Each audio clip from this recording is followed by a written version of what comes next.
할렐루야. 7월 12일 토요일 매일 성경 묵상 가이드입니다. 오늘 말씀은 요한계시록 8장 1절에서 13절의 말씀입니다. 계시록에는 세상의 종말에 재앙이 임한다는 것을 분명히 하고 있습니다. 이 재앙의 시작은 어린 양의 인을 떼면서부터 시작되어진 인나팔 대접, 이렇게 세 가지 재앙으로 이어지고 있고요. 이 각각은 7개, 7개, 7개, 7개, 7개, 7개씩 전개된다고 했습니다. 그런데 오늘 본문에서 보면 특이한 점을 발견할 수 있어요.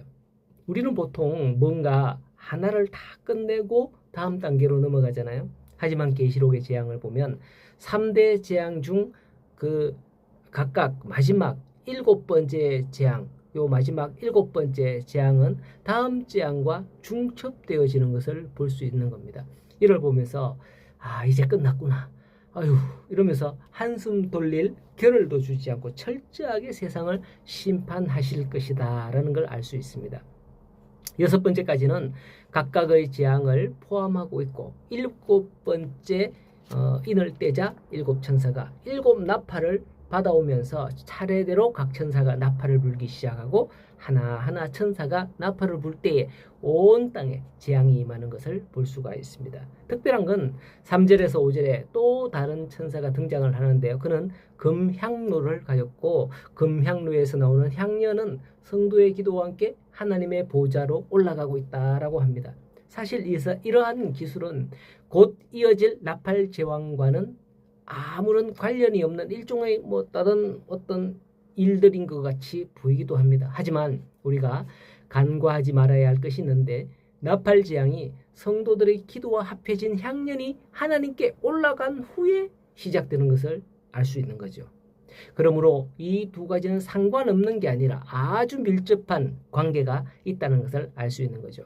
오늘날의 세상은 UN 아니면 EU, 무슨 나토 이런 같은 조직이나 연합, 그리고 매년 초에 보면 이런 거 아시죠? 유명 인사들만 초청해서 다보스 포럼이라는 거 아시죠? 그런 데서 한 해의 방향을 제시하고 결정해서 세상을 이끌어가는 그런 것 같습니다. 세계의 경제는 이 흐름을 따르고 있는 게 사실이에요. 세상의 리더들, 유명 인사들을 초청해서 이렇게 그들이 세상을 움직여가고 있는 건 사실이에요. 하지만 오늘 말씀에서 보여주는 하나님의 심판은 그들 소수 엘리트에 의한 또는 단체나 조직에 의한 결말이 아니라 바로 향연과 함께 올라간 성도들의 기도의 결과였다라는 걸 보여주는 거죠. 기도로 시작되는 것임을 보여주는 것을 볼 수가 있습니다. 그러므로 성도 여러분, 우리는 하나님의 택한 백성으로서 하나님의 나라의 결정권을 가진 성경의 표현대로라면 그리스도와 함께 왕노릇하는 자들이라는 점을 분명히 깨달아야 되겠습니다. 그러므로 세상 사람들이 교회와 성도들에 대하여서 그 어떤 말을 하든 성도들이야말로 하나님과 함께 나아가는 베드로전서 2장 말씀에서 말씀한 것 같이 왕같은 제사장이다라는 점을 잊지 말아야 할 것입니다. 또 이제 7절부터 7천사가 차례대로 이제 나팔을 불게 되는데요.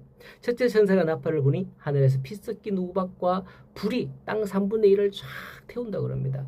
우리나라에도 얼마 전에 봄에 한 일주일 이상 큰 산불 피해가 있긴 했습니다만은 이건 도저히 사람의 힘으로 감당할 일이 아닌 거죠. 지금도 미국에서나 유럽의 고온 현상으로 인해서 산불 피해가 막 일어나고 있다 그러고요.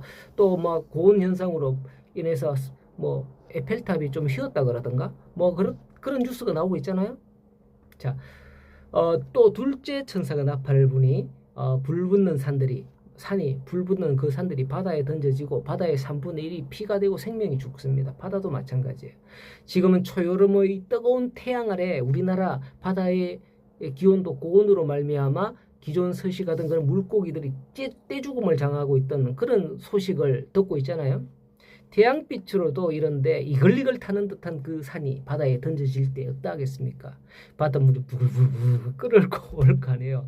바다는 지구의 젖줄이라고 그랬는데 이 젖줄이 벌글벌글 끓으면 온 세상이 어떨까 참 궁금하긴 합니다. 우리는 이런 걸 안 봐야 될 텐데.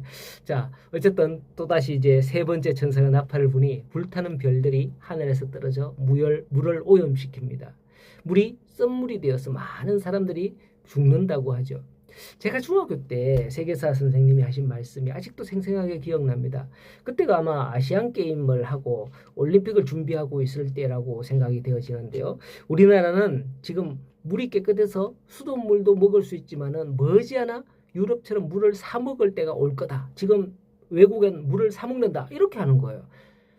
아니, 물을 왜 사 먹지? 나는 시골에서 컸으니까. 여러분들 혹시 뭐 도시에서 컸거나 수도권에서 사는 분들은 당연히 수돗물 돈 주고 사는 거 알죠. 예.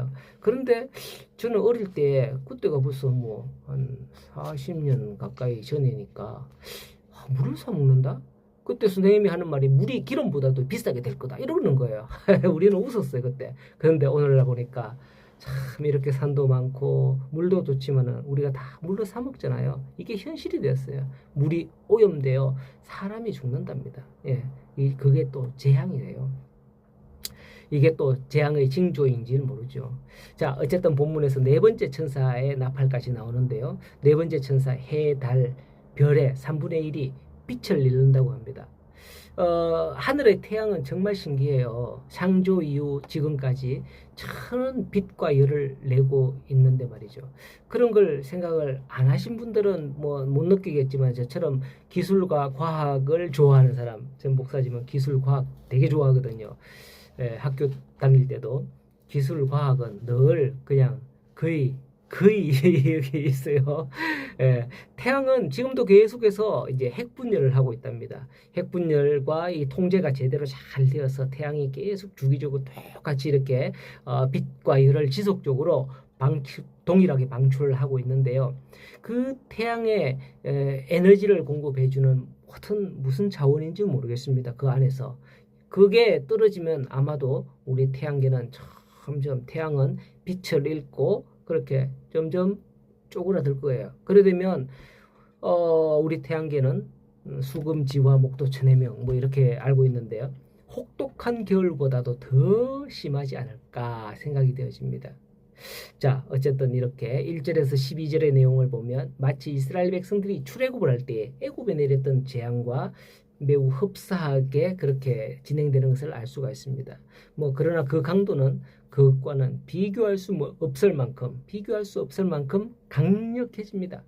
하나님은 요한에게 종말의 재앙들이 출애굽 사건과 비슷하다는 것을 보여주는 이유는 뭘까요? 그것은 성도들에게 위로와 용기를 주기 위함이에요. 사실 출애굽 때는 애굽에 내린 재앙은 이스라엘 백성들을 구별했었잖아요. 계시록에서 예언된 모든 재앙도 아마 믿지 않는 자들에게는 어마어마한 불행과 고통이 될 것이지만 믿는 자들에게는 오히려 구원의 기쁜 소식을 알리는 징조가 될 것입니다.